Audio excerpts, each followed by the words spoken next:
This is the Extra Point Podcast from Arizona's family. All right, why can we not have nice stuff in Arizona sports? It was just over 24 hours ago. We were ready for Kevin Durant's home debut. He twists an ankle. He's out 3 weeks. Let's hear from one of the best voices in Arizona sports. He literally has, I think, the best voice in Arizona sports. The one, the only, Jody Oehler from Fox Sports 910 here in Phoenix. And Jody, what was your reaction when you saw the news hit that Kevin Durant would not play? Like everybody else, you're just like, this can't be real. Like, this can't be real. I mean, there was no one on the court. There was no action. He didn't, get rolled up on. It was just like air and the basketball gods conspiring against the Phoenix Suns once again. And, honestly, at this point, after watching it for 3 games, it almost felt too good to be true for those 3 games. So you're like, okay, I guess we had to be knocked back down again. Oh, yes, we did. We get knocked down quite a bit here in Arizona. We get up. It takes us a while. How much do you think this sets the Suns back when it comes to talk of a title? Pretty significantly. Obviously people that watch the 3 games are like, wow, this looks better than I thought. Kevin Durant missed a couple weeks with a knee injury. He pops in. They're combining for 70-plus points. They're boat racing teams. They beat the Mavericks. How much do they really need him? And it's like, listen, once you get to the playoffs, the defenses are different. The intensity is different. They're going to need to know each other's game a little bit better. Not Devin Booker and Kevin Durant, who are basically kindred basketball spirits that have found true basketball love with each other. It's everybody else. It's everyone else needs to know. Not everyone is a basketball savant like Devin Booker and Kevin Durant. And so I think it's pretty significant, and I think it's going to be an additional challenge with a few games in the regular season maybe to tune up before a first-round matchup, by the way, Mark, that could be the Warriors, could be the Clippers, could be the Mavericks, it could be a bunch of really good teams. Yeah, and I worry that they mortgage the future, and there's some buyer's remorse. Now, it's only 3 weeks, but when you look at the trade and you look what Mikal Bridges is doing right now in Brooklyn, do you have buyer's remorse? I don't know. Here, I'm going to try to convince you, all right? I'm sure a million people have tried to convince you not to think that they mortgage the future. Mikal Bridges is putting up some really nice numbers for a really, pretty bad Brooklyn Nets team. Most dudes in the NBA, if you just gave them a green light on a team when wins and losses don't really matter, they're going to put up nice numbers. Mikal's a nice player. You are not building a championship contender around Mikal Bridges now, next year, or anytime in the future. Very nice player. I hate to be in the position to be like trashing one of the most beloved Suns in recent years, but he's not a championship level player to build a team around. What you're seeing in Brooklyn is there's no one else. They need someone to get buckets. They're not winning very many games. When the emphasis is on winning, then I think there'll be more of a scrutiny on Mikal Bridges. The second thing is, with draft picks, you can always find draft picks. They're always around. There's always picks. And the Suns have a first-round pick every other year with a championship caliber roster. It's kind of ideal. You don't want to have to pay a rookie and stash him on the bench every year. And then the third thing why I don't have buyer's remorse is because I think people mortgaging the future, but I don't know the future's ever been brighter when you've got an owner that's willing to do whatever it takes to win. I don't think that's a one-off thing. I think as long as Matt Ishbia is dialed in, this team will find a way to compete, to contend. They might end up spending more money this offseason to make the Warriors look like the Dollar General store. Like Matt Ishbia's he's got deep pockets, and he's going to spend it, man. Do you think a title is still a possibility this year? Yeah, I think a possibility. I think that's the best way to phrase it. I don't think it's more likely than not, but I do think it's a distinct possibility. Did I offer enough wiggle room there? I didn't. I'm not like going hard first take. Yes, the Suns, or no. I try to deliver some nuance, and to me, yeah, it's a possibility. But I think with this injury, it's less likely than it was 36 hours ago, for sure. Well, and I wonder, too, as much as I miss Mikal Bridges, not just with pregame warmups, it's not anywhere near as entertaining, but his defense. And at the end of his time here in Phoenix, I was watching him play with my son, and my son said, oh, my gosh, he looks like Kobe, which there were a couple times where he went off, and you're like, yeah, he can score. But if you take his defense out of the equation, the Suns, I don't know that Kendrick Perkins made the point the other day that there's just not the depth there Do you worry about that? Like if Chris Middleton wants to go off, who's going to guard him? Yeah, no, depth is a huge concern. I mean, they're basically playing role player roulette for the next 2 weeks and or next 2 months potentially. And I don't know that anyone has a tremendous amount of confidence in any of those guys. Josh Okogie can get after it defensively. He's a pretty big liability shooting the rock. You know, TJ Warren got real old real fast. At first, I thought in that trade he might have been a forgotten guy. Well, there's a reason he was a forgotten guy. He can't even get off the bench with Monty Williams. Terrence Ross, we saw what Luka did to him on Sunday. That's what every team is going to do, and that's what we know the NBA playoffs are about. It's about hunting and finding the weak link on the floor, and the Suns have a few guys. Ultimately, Mark, I think what the story this season is going to be is, man, it's amazing that Kevin Durant's on this team. By the way, he's under contract with this team for a few more years. This summer, I think there's going to be some reconfiguring of this team salary-wise. I don't think you can spend $30 million on a center who's probably going to get less than 10 touches a game. And that's not a knock on DA. I think he's a very good role player, but he made sense at $30 million when he didn't have Kevin Durant. With Kevin Durant, you'd probably rather use those resources in a different way, is my guess. Unless they win the championship, then, hey, everybody wins. So is it fair to say that this time next year it is championship or bust? Yes, 100%. I think – listen, the hardest part about the Kevin Durant injury is that we now have to potentially hold our breath for another full NBA regular season to get back to this point where he would be healthy next year. So, yes, with a 35-year-old superstar, with a team button up against the luxury tax, they are facing a mandate to win a championship at some point in this window. And as we've seen, like, I don't know what you think about this, Mark. Like, I thought about this with Kevin Durant of, do we just expect too much from older guys in sports now? Because a few guys have been incredible later into their careers, but like 35, and I'm in my 40s now, so I hate saying this, but like 35's pretty old for every other generation of NBA superstars. But with Kevin Durant, we're like, oh, he's going to be amazing. I don't know how much longer we're getting peak Durant. And I think that's a big concern going forward, but still worth what they paid, in my opinion. Well, and I think, yeah, just with nutrition and training and just seeing Tom Brady and LeBron and, right. Roger Clemens. And wait, that's a bad example. But, I mean, you have seen guys do it, and you've seen guys do it at this high of a level, and you've always seen Kevin Durant play at this high of a level, and you think, why wouldn't it continue? But you look at Chris Paul, there's some concern. I think – last year's playoff series against the New Orleans Pelicans just took something out of him. He had to dig so deep. Maybe he gets back to that spot in the playoffs where he has to dig that deep, but there's concern. Do you share my concern? Not only about Paul, but, campaign, love the guy. I can't say that that's not going to happen, what happened last year in the playoffs this year. Campaign, you're a parent, so you can understand this analogy. Campaign is the kid at the public playground that you just have to keep eyes on at all time because something insane. You just get a feeling every time the kid is within like a 10-foot radius that he's going to throw sand in your kid's face But it could be awesome too. It could be totally awesome. He could also do a double backflip off the top slide and stick the landing. Like, that's the most amazing thing I've ever seen. Like, you just have to keep eyes on him at all times because it's wildly unpredictable. Yeah. Chris Paul, listen, the crazy part about Chris Paul is like Kevin Durant is 35, but he's a very slender 35.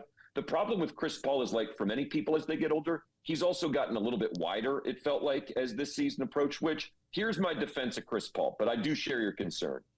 For 2 years, we were like, Chris, why are you playing all out in, December and January when we really need you in the playoffs? Then Chris Paul shows up this year. He's a little puffy. He's a little out of shape. He's not really Chris Paul. He's load managing kind of the right way, the old school way, and everybody freaks out. Now, what I'm freaking out about are the shooting percentages, right? I think that's the big concern is, to me, the Dallas Mavericks sagged off Chris Paul, daring him to shoot like he was Josh Okogie or Jock Landale. And Chris Paul's got to hit those shots. First of all, he's got to take those shots. 4 of 5 the other night from three-point land, which was very important against the Thunder. If he shoots the ball well, the Phoenix Suns can win the NBA championship. I think Chris Paul's the biggest X factor on this team. If he shoots the ball well, assuming everybody's healthy, they can win the NBA championship. If he looks like a kid shooting a three-pointer for the first time with an adult-sized basketball, the way he has looked at times this year, the Phoenix Suns cannot win an NBA championship. Bigger concern for you in the playoffs, the Warriors throwing in threes and just being able to throw the switch, or the Denver Nuggets with Murray taking another step? Man, I have continuously thought the Warriors were going to flip a switch. I have thought the Warriors deserve the respect that comes with being a defending champion, just taking their time in the regular season. But they've lost so many games. They've lost so many games on the road. I do think I'm kind of itching for that fight in the playoffs. Like, I would love to see the Suns and Warriors finally stare each other down in the best of 7. But I think the Nuggets concern me more. Listen, Jokic, this is probably a topic for a different podcast. Like, I do not think Jokic should win a third straight NBA MVP. I just think it's crazy that he would win a third straight MVP. But that team's really good, and Reggie Jackson was a really nice pickup. They have 3 dudes that shoot 40% from the three-point line. That's dangerous in a playoff series. I do think the Suns could beat them, but I think that would be a meat grinder of a series. Man, Reggie Jackson, as much as it pains me to admit this, when he was with the Clippers in the Western Conference Finals against the Suns in 2021, I grew an affinity for – he's like an assassin. Like, with the glass – he, like, puts the glasses on and just – I mean, he's like Vinnie Johnson used to be with the Pistons. He's like the microwave. Right. All of a sudden, Reggie's on fire, and you've got no shot. 2 years ago, he was the best or second best player on a Western Conference Finals Clippers team. And then this year, they're just like, we're just gonna set you free and bring in Russell Westbrook. Like, that's one of the weirdest decisions I've ever seen a contending team make in the NBA. Because I would take, and I think 29 other teams would take Reggie Jackson over Russell Westbrook every day of the week. And then they just delivered it. Not only did they buy him out, Mark, he ended up with a team that's the number 1 seed in the West, the same conference as the Clippers. It makes no sense. It's absolutely insane. Thoughts on if the Suns were to match up with the Los Angeles Lakers and the frustration that's still there from 2021? Do you want any part of LeBron and AD, or is it more like, bring them on. The Suns can blow right through them? Okay, so I got to qualify this here because I do live and work professionally in Phoenix. I hate the Lakers. I despise the city of Los Angeles, their sports teams. The traffic, the people. I find them obnoxious. Beach is the nice. Traffic stinks. Beach is okay if you can afford. I'm not a billionaire, so I couldn't afford to live near the beach. It's not my jam.